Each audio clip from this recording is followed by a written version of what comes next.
Nĩ gĩikaro kĩa mũnini wa President Rigathi Gachagua, Prime Minister wa bũrũri wa Somalia Hamza Abdi Bare na atongoria angĩ na muoroto wa kũgacĩrithia wonjoria, ũgendi na ũgitĩri gatagatĩ ka mabũrũri maya merĩ. Our bilateral relations are driven by goodwill and the determination between our two governments and people to work together towards enhancing and expanding the scope and breadth of our relations. We stand united against the threats of terrorism and transnational crimes, committed to safeguarding the peace that is the right of every East African citizen. Atongoria aya makĩranĩra kũrutithania wĩra nĩguo kũgacĩrithia ũnyitanĩri.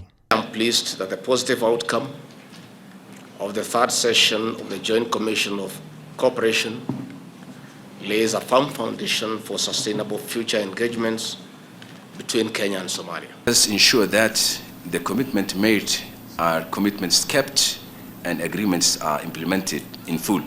Gachagua nĩoigĩte thengia wa mabũrũri maya gũkorwo na ũnyitanĩri wa hakuhĩ, biacara ndĩkoretwo ĩgĩka wega gũkũ makĩranĩra kweheria iremithia nĩguo kũhotithia a Kenya na aruna ao kuma Somalia kũrutithania wĩra hatarĩ na mĩhaka. Your Excellency, that we continue demonstrating the viability of the JCC mechanism in improving the existing quality of our relations.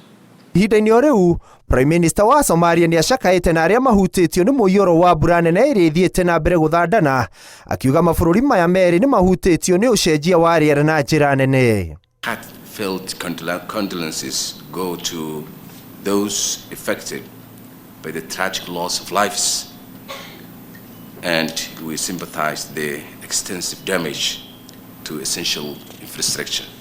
Ngĩribotera Inooro TV, rĩtwa rĩakwa nĩ Ikua wa Boshi.